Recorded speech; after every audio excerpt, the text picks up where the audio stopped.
আসসালামু আলাইকুম, welcome to my YouTube channel এবং ফেসবুক পেজ। আপনারা সবাই কেমন আছেন? আশা করি আপনারা সবাই ভালো আছেন। আজকে আমরা গরুর মাংস রান্না করব, আলু দিয়ে পাতলা ঝোল। এই জন্য প্রথমে আমরা এরকম মাংস নিয়েছি, হালকা চর্বিযুক্ত, বেশি চর্বি না, অল্প চর্বি। এরপর এখানে আদা রসুন বাটা দিয়ে দিব, জিরা বাটা দিয়ে দিব, এরপরে ধনিয়া বাটা দিয়ে দিব। এরপরে এখানে কেটে রাখা পেঁয়াজ দিয়ে দিব,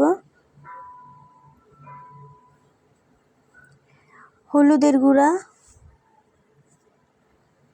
মরিচের গুঁড়া, 2 চা চামচের মতো মরিচের গুঁড়া দিয়েছি। আপনারা যে পরিমাণে খেতে চান সেই পরিমাণে মরিচের গুঁড়া দেবেন।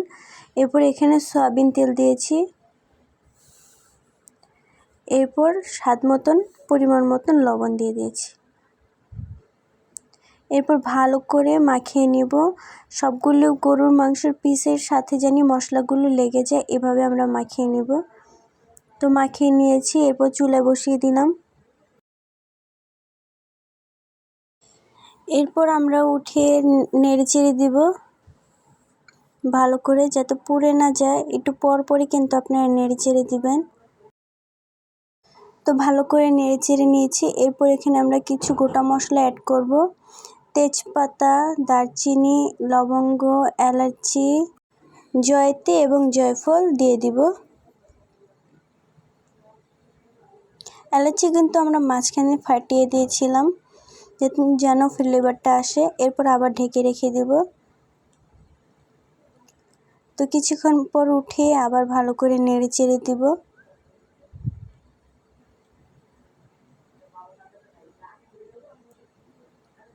ভালো করে নেড়েচেড়ে নেব আমরা।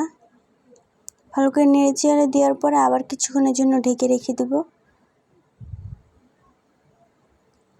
তো কিছুক্ষণ পর আবার ফিরে আসলাম। তো আবার ভালো করে নেড়েচেড়ে দিব আমরা।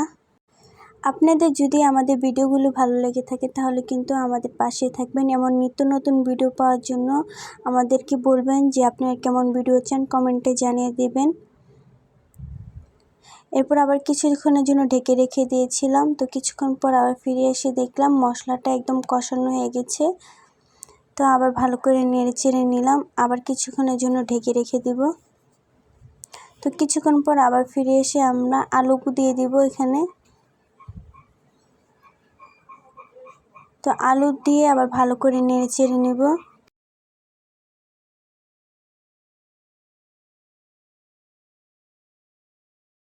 ভালো করে নেড়েচেড়ে মিশিয়ে আবার আমরা কিছুক্ষণের জন্য ঢেকে রেখে দিব।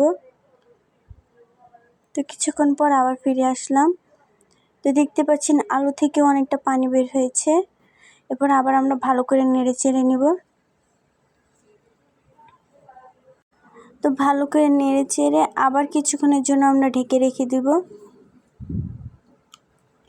তো কিছুক্ষণ পর আবার ফিরে আসলাম। তো দেখতে পাচ্ছেন আলু এবং মাংসটা আবার ভালো করে কষানো হয়ে গেছে।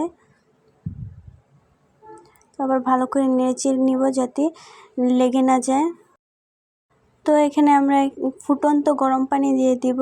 আপনারা কিন্তু গরুর মাংসতে গরম পানি দেওয়ার চেষ্টা করবেন, নাহলে কিন্তু মজা লাগবে না বা সিদ্ধ হবে না। আমরা এখানে গরম পানিটাই দিয়েছি, আপনারা কিন্তু গরম পানিটা দিবেন। এরপর আবার ভালো করে নেড়েচেড়ে নিব।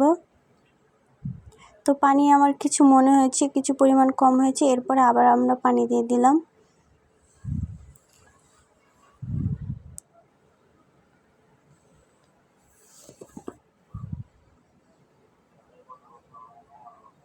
এরপর আবার কিছুক্ষণের জন্য ঢেকে রেখে দেব।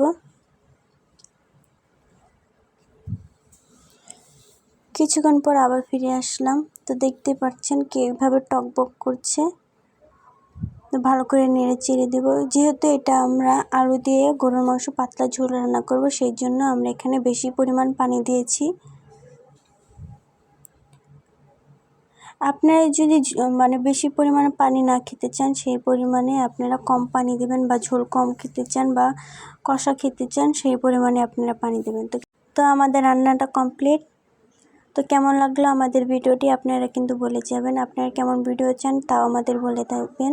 আমাদের ভিডিও যদি আপনাদের ভালো লেগে থাকে তাহলে আমাদেরকে কমেন্ট, শেয়ার এবং সাবস্ক্রাইব করে দেবেন এবং সকলকে বলবেন। আল্লাহ হাফেজ।